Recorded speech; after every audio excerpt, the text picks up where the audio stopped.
Hello, and welcome to this episode of The Unnoticed Entrepreneur with me, your host, Jim James. Now, if you are running ads on social or you're getting involved in digital and it's not working, you're spending money and the agency is maybe delivering pretty ads for you and the thumbnails look nice on your YouTube, but you're not getting any results. My guest today is going to tell you probably why and more importantly, what you can do about it. In fact, my guest today runs an agency called Ugly Marketing, which in itself gives us a clue to how he thinks. But also, he's going to tell you the difference between really digital broadcast and digital engagement. And he's also going to tell us how he's built a team of Gen Z that are so good that his clients for his design agency are asking him to consult on how to get Gen Z staff to work so effectively. My guest today is Wayne Mullins, joining us from Alexandria in Louisiana. Wayne, welcome to the show. Thank you so much, Jim. I'm excited for this chat today. Well, I am too. And for those people that want to watch this on YouTube, you can see Wayne has probably got the designer set. He has a beautiful mic set up, but he also has a fantastic pink couch. He has the words remarkable in pink neon against a black wall. And he has a beautiful frieze on the wall. So it actually looks like a virtual set, but it's a true set, Wayne, isn't it? Because ugly marketing, you like to view things a little bit differently, don't you, to traditional agencies? So tell us a little bit about ugly marketing. First of all, how did you come up with such an original name? Sure thing, Jim. So again, thank you for the compliment on the backdrop here, the room. This room definitely stands out and it captures attention for sure. The name Ugly Mug Marketing actually comes from a quote by a gentleman of the name David Ogilvy. So David Ogilvy was the co-founder of what was at one point the world's largest ad agency, Ogilvy and Mather. They're still, I think, one of the top 10 in terms of size with offices around the world. But David had a quote within his offices that was this: I would rather you show me an ad that's ugly and effective over one that's beautiful but isn't. And you know, Jim, that one phrase is really our North Star. You see, my background, as you mentioned, in lawn and landscape, that background, I worked with other marketing companies, other marketing agencies, and those agencies were always showing me really fancy things, fancy websites, fancy ads for magazines, things like that. And my complaint was these beautiful things that looked amazing weren't driving sales. And so that became my North Star with the marketing agency. I think that's great. Thanks for referencing David Ogilvy, one of the scions of the ad agency world. But Wayne, you've built your own agency, Ugly Mug Marketing, and you've got clients from around the world, even though, as you said, you're in a town of some 48,000 people. So it's a testament to the work you're doing. What's the secret to then success to create marketing that works rather than marketing that just looks pretty? Mm, Wonderful question. I think, there's so much we could dive into, so many different directions here we could go with that. One of the things that I think is most important when you're crafting or creating a campaign, it would center around what I would call the 3 C's of design. Now, these are the 3 C's that are taught at pretty much every design school around the world. So anyone who's designing a website or a magazine or, even social media campaigns are probably familiar with the 3 C's. And the 3 C's are simply this: you have contrast, which is kind of the contrasting elements, the colors that are used on the ad or on the website. Then you have the composition, which is the structure or the layout of it. And then the third C is the content. That is the actual message being portrayed. Now, the way that most people, particularly designers, they love to approach it, they love to do creative things. They love to do things that are beautiful. So they start with the composition, the structure, the layout, or maybe they even start with the colors, right? They have a certain color scheme that they want to go with. But that's a mistake. The place that you must start is you must start with the message, the content itself. The content must resonate, not with you, not with me, not with the designer, but with the audience we are trying to communicate with. Because at the end of the day, if that message does not speak to them, if it doesn't cause them to stop and examine the story, the narrative that is taking place in their mind, they're never going to move to that next step in taking action and doing business with us. Wayne, how do we get into the mind of that person that's going to receive this ad bid on, on social media, maybe or in print or on the radio or even as a podcast ad? How do we get in their mind when we don't get to meet them and see them in the way that we used to when we used to go to, in retail or in offices? How are you helping clients to understand who the clients are? First of all, that question is great. And it is a huge challenge, not just for us in marketing, but for entrepreneurs, business owners. As an entrepreneur and business owner, we have a million things on our plate, right? There's a million things that we have to pay attention to.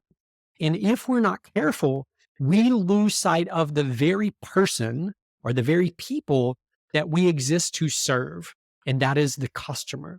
So there's two simple exercises that we love to walk our clients through. Number one is creation of what we would call a customer avatar. Now, a customer avatar is merely a fictitious character of your ideal client. So, what are their age ranges of that ideal client? Where do they live? Where do they work? What type of automobile do they drive? Do they have kids? Are they single? Are they married? What type of TV shows do they watch? Do they watch TV? What magazines are they looking at? So we build out this profile of our ideal customer. And what this does, number one, is it gives us some information when we turn to go start marketing. Where do we need to show up for these people? So if we don't spend the time to do this, we may be throwing a lot of money reaching a lot of people who are not our ideal customers. See this time and time again. So customer avatar is the first exercise. And then the second exercise, which takes this to a whole different level. And this one is extremely powerful. It's called the magic journal exercise. And what we have our clients do is imagine that you are your ideal customer. And we want you to write a page from your ideal customer's journal as if you were them. So imagine this, Jim, your ideal customer wakes up in the morning, they wipe the sleep from their eyes, they stumble over to their desk or to the couch, they pull out their journal to sit and just journal for the morning. They take a sip of their coffee, they flip open the journal, and somehow there's words on the page that should be blank for the day. They wipe their eyes thinking, hey, am I dreaming? What's going on here? And they begin to read these words. And these words talk about what they are experiencing, their pains, their frustrations, their triumphs, their joys, what is taking place in their lives. And so that is the exercise we want our clients to walk through and work through. And here's why. When we do the customer avatar, it gives us a lot of great information about how to target, how to reach the right audience and ensure our message is going in the right places. But when you do the magic journal page, what it does is enables you to connect with your customers on an emotional level. And when you do that, you cut through the noise. Because if you survey what everyone else is doing, they are talking to people based on facts and data and why we're the best choice. But when you speak to them about them, you immediately stand out. That is wonderfully insightful. And as you say, very sensitive as well in terms of writing a journal. I haven't heard anyone talk about creating a magic journal as you are the avatar. That's really take to the next level, isn't it, as well? Wayne, so many of us get into the habit of, if you like, spraying and praying, of creating content that, as you say, probably doesn't have contrast, maybe doesn't have the right content, doesn't have the right colors. What about the dangers that you see where people are getting onto social media using tools like Buffer, Zoho, these amplification tools? They really enable us to broadcast at scale, don't they? Do, do you see that as being dangerous in some way then? If you'd really need such an almost an aesthetic and empathetic approach? I don't know that I would call it dangerous, but I may call it wasteful. And here's why. We look around as entrepreneurs, we look around and we see competitor A, man, their photos on Instagram look amazing. So we think, oh, we got to have amazing photos over on Instagram. Or we look over on LinkedIn and we see the post and the engagement that our competitor gets with their post and, all the comments and stuff. And we think, oh, well, I need to write a clever post on LinkedIn. And so we're constantly showing up and throwing up our messages and hoping that they resonate. And what I would say is that most entrepreneurs, they aren't actually doing social media. What they are doing is digital media. And the difference is when you do digital media, you show up with a megaphone, like you were saying, Jim, and you're just broadcasting your message, hoping that it hits the right person, that it resonates with the right person. And the reality is, we all know it doesn't work, right? Look at your results. Look at your frustration with quote unquote social media. You're unhappy more than likely because you're following the wrong approach. Social media means conversation. Social is about dialogue, not monologue.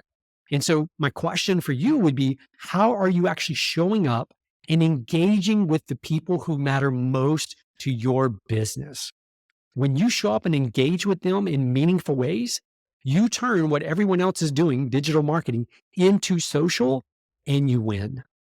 And it's a really good distinction that you've drawn there, which we don't normally do, which is actually we use digital and social media as synonyms, right? We talk about social media and digital media as if they're interchangeable, but really you're saying that really one is a technology and one is a behavior, right? And we really need to think of them as maybe social in a digital media, not one and the same. So Wayne, thank you for calling that out because it's really, really valuable and helps people to also maybe be less disaffected with digital media, but rather see their approach in a different light. Now, a generation that really understands the social aspects of digital media are Gen Z. How are you engaging this generation? Because of the kind of work you're doing as well at Ugly Mug Marketing, you need the young to be doing some of this work. So can you just share with us how you're overcoming the challenge that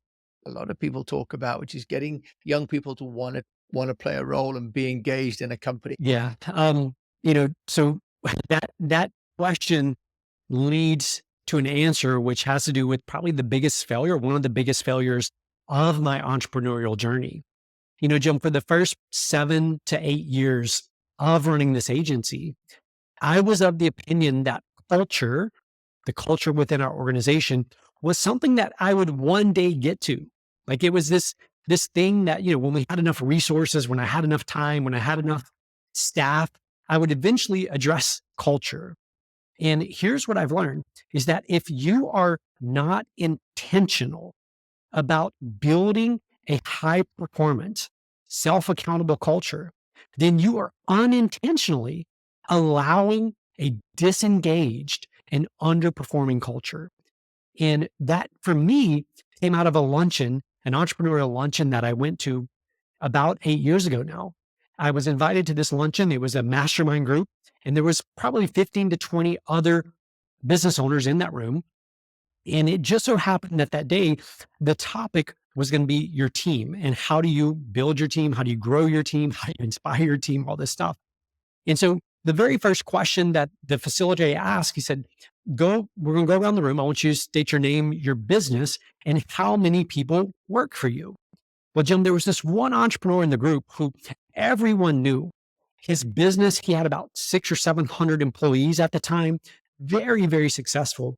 And everyone knew of him just from the success that he had in his business. So people start and they're going around the room and they're stating, their name and their business and the number of employees they have on their team. And it gets to this person who everyone looks up to, admires, and respects. And he says his name, he says his business name. And then he says, in terms of the number of employees who work for me, it's usually about half of them. And so the room erupts in laughter and everyone's talking about, oh, I can relate to that. No one wants to work. No one wants to show up. For the next hour and a half, that was the entire conversation. It was how people don't want to work, how they are unmotivated, uninspired, how all they want is a paycheck. And to be honest with you, Jim, I left that meeting very depressed Because in my brain, I was thinking, is this what I have to look forward to? Right? Is this the battle that I'm going to always have to face? And out of that contemplation and out of that kind of depression, what I realized was there are organizations who have phenomenal employees. There are organizations who have amazing cultures. And I knew that that's what I wanted for Ugly Mug Marketing.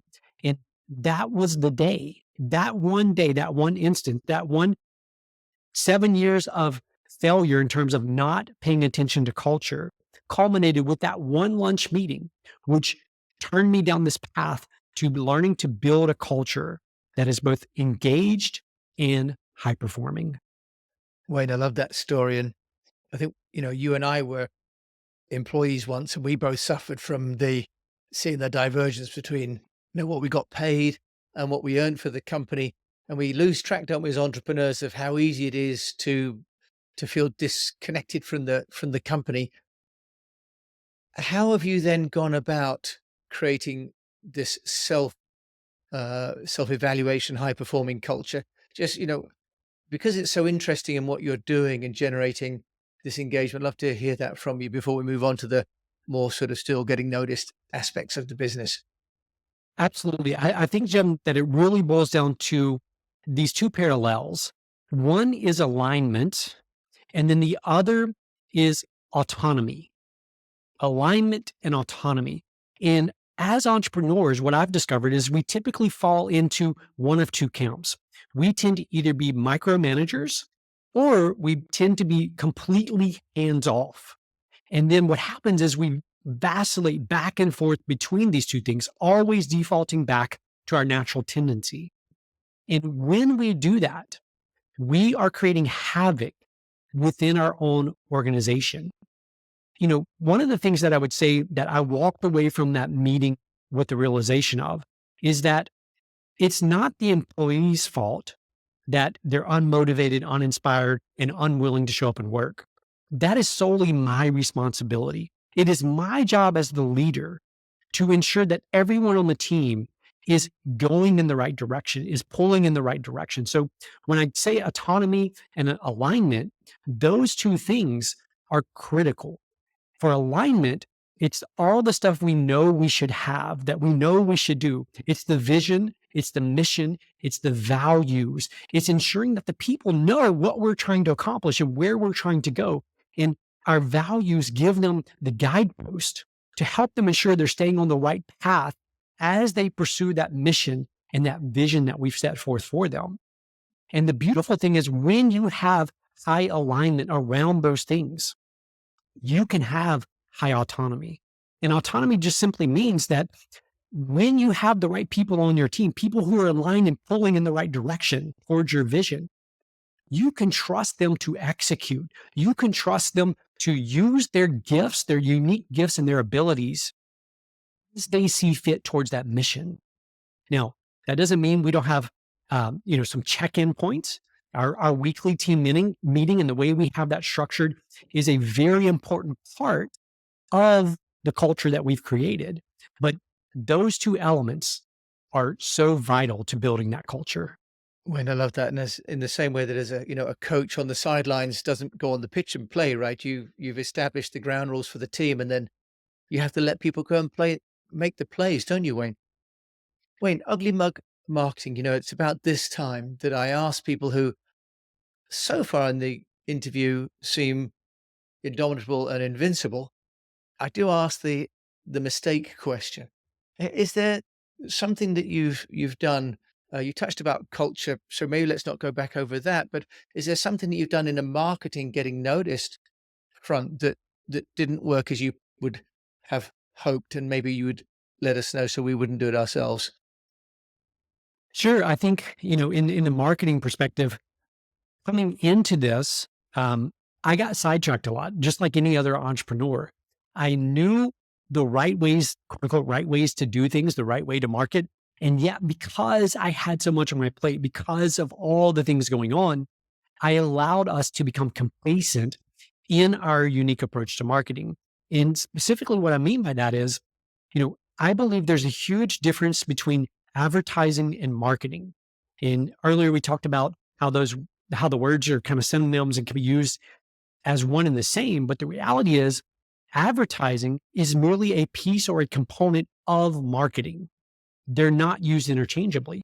But what happens by default, and this is exactly what happened to me, is we default back to doing advertising things and assuming that we are being strategic with our marketing.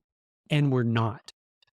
Doing a bunch of different things, social media, television, radio, print, email, you name it, whatever the things are, just because you're doing a bunch of different things, that does not mean you're being strategic.